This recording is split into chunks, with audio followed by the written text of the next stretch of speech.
Okay, so now look at the critical thickness of insulation for sphere, है ना। तो sphere यहाँ हम सॉलिड sphere कंसीडर कर रहे हैं।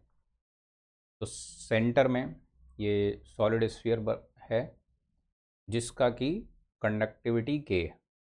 उसके ऊपर से ये इंसुलेशन का लेयर लगाया हुआ है जिसका कंडक्टिविटी के इंसुलेशन है, के आई। ठीक है। उसके बाहर एटमॉस्फेरिक एयर है लेट से, जिसका टेम्परेचर कुछ टी ओ या टी इन्फिनिटी दिया हुआ है। तो इसके लिए हमें क्रिटिकल थिकनेस ऑफ इंसुलेशन ये फाइंड करना है। ये थिकनेस इंसुलेशन का क्रिटिकल का वैल्यू टी सी, या फिर radius, critical radius of insulation R C का वैल्यू पता करना है। जैसे सिलेंडर में किया है, सिमिलर प्रोसेस लगाएंगे यहाँ पे। तो यहाँ पर मान लेते हैं कि इधर टेम्परेचर कुछ T1 है ना, यहाँ टेम्परेचर T2 है कुछ, बाहर एटमॉस्फेयर का टेम्परेचर कुछ TC या HC है ना। तो this is how temperature is there.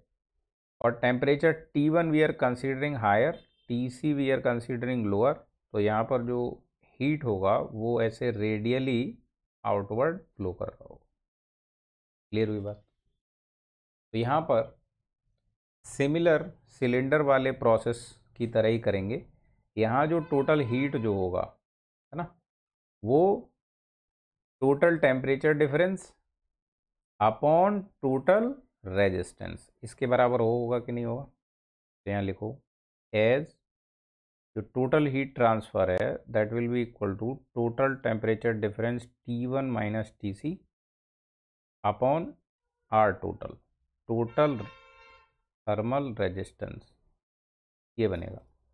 अब अगर आर टोटल हमारा मैक्सिमम कर दें तो क्यू मिनिमम हो जाएगा, आर टी मिनिमम कर दें तो क्यू मैक्सिमम हो जाएगा। तो यहाँ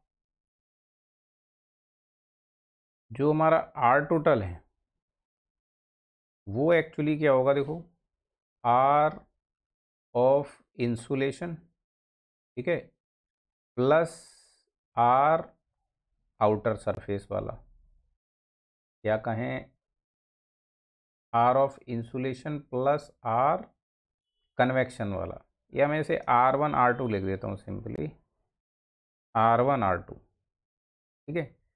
तो R1 हमारा होगा इंसुलेशन लेयर वाला, तो ये बन जाएगा, ये हॉलो स्फीयर है, R2 minus R1 upon 4 pi के इंसुलेशन वाला होगा R1 R2, प्लस बाहर कन्वेक्शन हो रहा है तो बाहर का convection 1 upon HC upon A2 आएगा।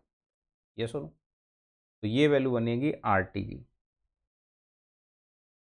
RT की। A2 की जगह हम उसका वैल्यू पुट कर सकते हैं क्या, 4 पाई R2 स्क्वायर, ये वैल्यू पुट कर दी। ठीक है, ये आर टोटल हो गया। अब आर टोटल मैक्सिमा या मिनिमा होगा तभी हमारा क्यू मिनिमा या मैक्सिमा होगा। ठीक है, तो यहाँ पे लिख दें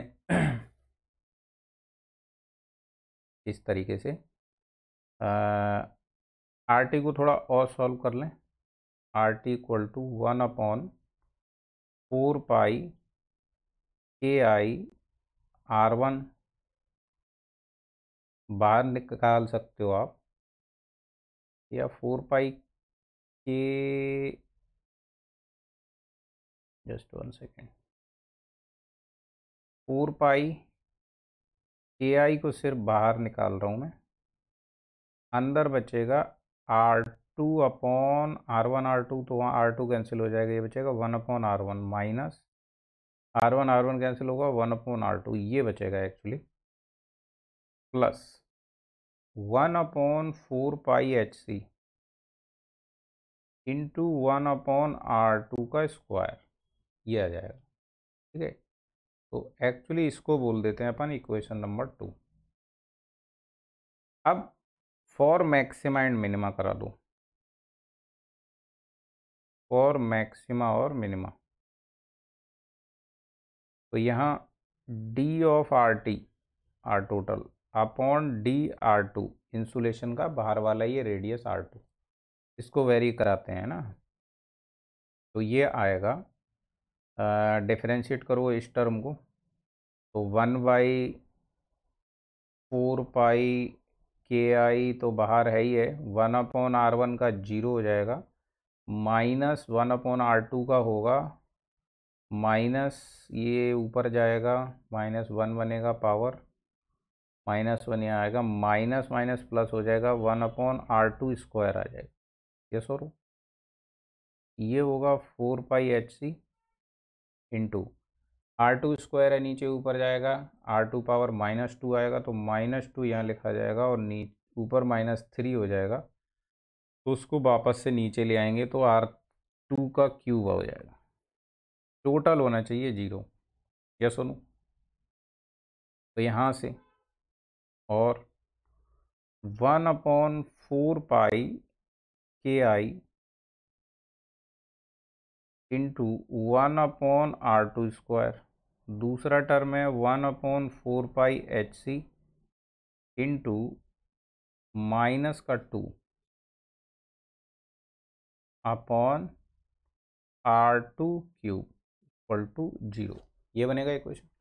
तो इसमें देखो r2² से ये क्यूब कैंसिल हो जाएगा, साथ में 4 पाई से 4 पाई कैंसिल हो जाएगा, तो इधर बचेगा आपका टर्म 1/KI, बाकी गायब हो गया, इधर बचेगा -2/HC इंटू r2, ये बचेगा इक्वल टू 0, तो यहाँ से आएगा 1/KI एक तरफ और 2/HC इंटू r2 एक तरफ, ठीक है।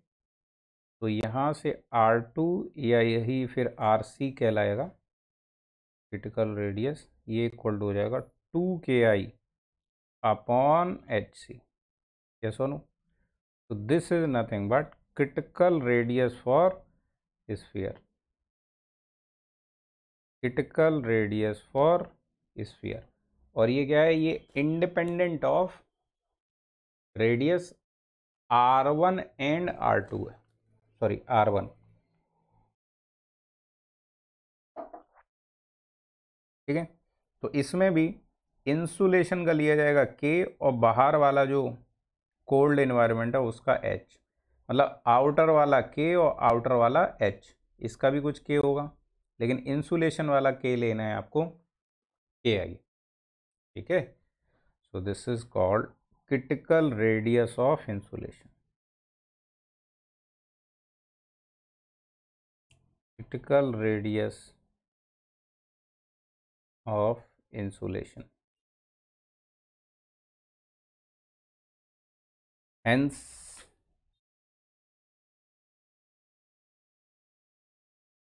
critical